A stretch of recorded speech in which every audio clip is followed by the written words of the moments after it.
I'm Anthony Grant, and this is an update on some of the developments at Sculptureum. This is being filmed in August 2017 and we opened in April. And some of you might be interested to know what other works have been acquired since it was opened. In front of me are some fish, which I bought in Santorini a few months ago. And these are very unusual fish. They're screwed in from the tail. You screw them into the wall. And I bought a number of them. The gallery owner has on the wall of the gallery the way he likes to show them, which is to put a frame around some of them. And for him it symbolizes the fish being caught in a net, but others are running free. I don't want to do it like that, and I can't afford all the fish because the fish cost quite a lot of money actually.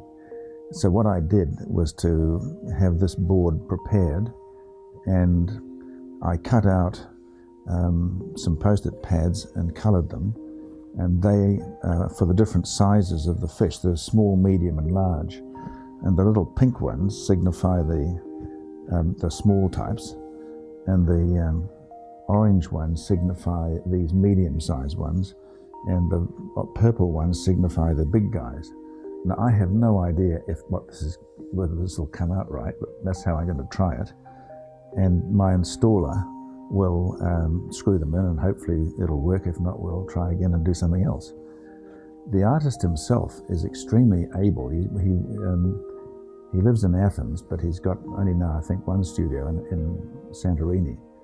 And there's a picture here, I don't know if you can see it, but he's got sharks coming out of the side of his building. Here's one here, he's got 3 sharks, and he's got a kid up a ladder. And he does all sorts of other things because he likes diving, and he has these works here, and it's very innovative work. And I've got another work of his which I got many years ago, which is in what I call the Noosa scene at the back of the pink snail garden, and that's the fish in bronze with the glass body. I got this little bird in Hvar, Croatia recently, and I got it merely as an accessory to another work which I've bought from Austria, which is on its way. And the work from Austria is a very small orange bird with eyes formed very successfully by just indenting the glass. But I wanted to animate the bird from Austria with a bit of fun. And when I saw this little bird looking with disbelief at the egg it's laid, I thought, well, that's the kind of way to animate this work.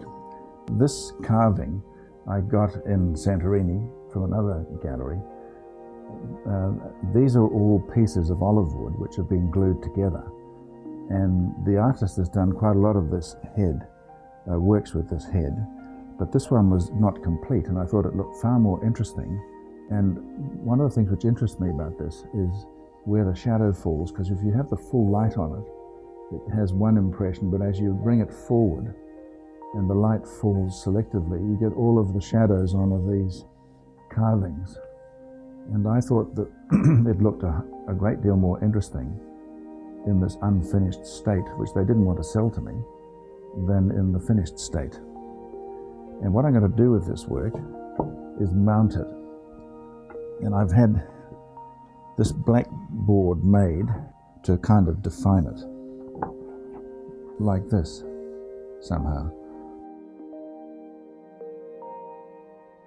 This work's called Bonnie and Clyde, by an artist who was, I think, fairly well self-taught. In Christchurch, all people down there will know from Worcester Boulevard, they have on display this long, tall column with a child on top and the heart halfway down. His name's Mackenzie Thorpe, and that's what he looks like. But I've had this work in the pool room here in the house for a long time on this coloured cabinet, because it's quite a colourful work and it goes there. And I've decided that what I'll do is I'll put an acrylic box over it and just nail it into the base. Now, most people wouldn't want to nail into the base, but if I nail in the back, people won't see. But the work will look like this. So the work will be glued onto the cabinet, and then we just have the acrylic box screwed onto here. And if we get the acrylic box up here, it's only just going to fit. And I hope it fits. This is a work I got recently in Noosa, Justine Curran from Melbourne. And her work is really interesting.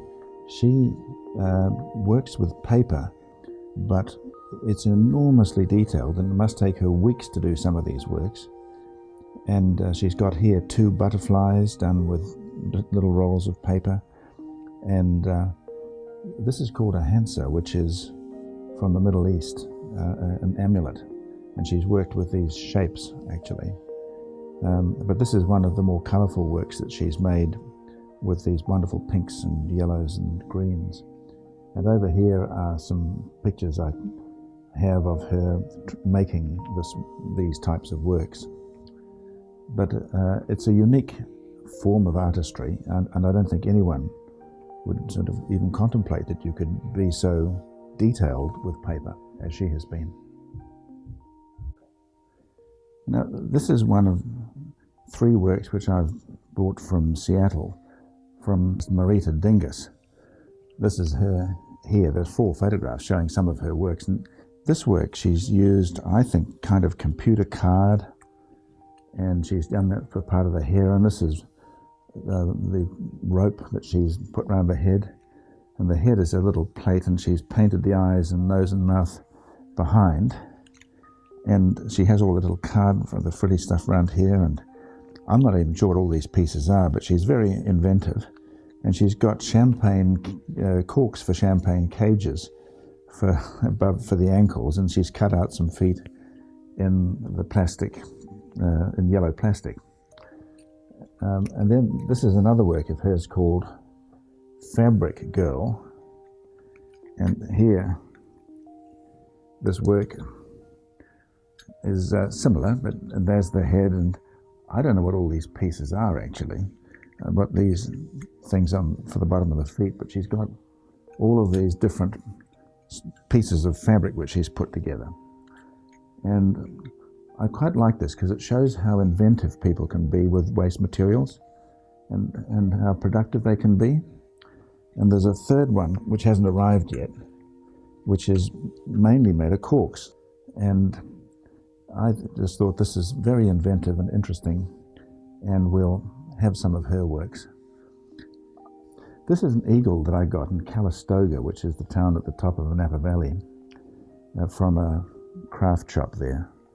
And the explanation I was given was that the artist had a row of burrs.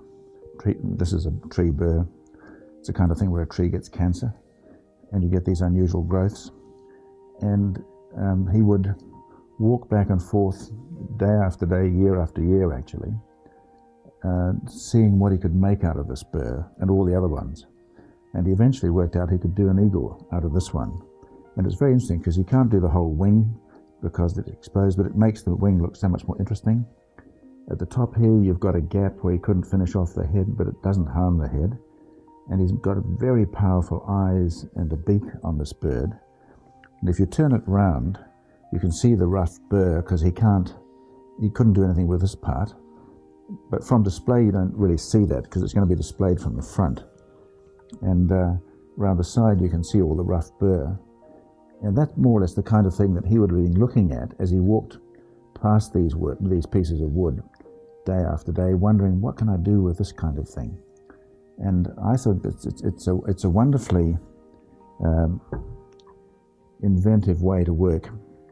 And I've had this for quite a few years now, and I've decided that I'll display this in Sculptureum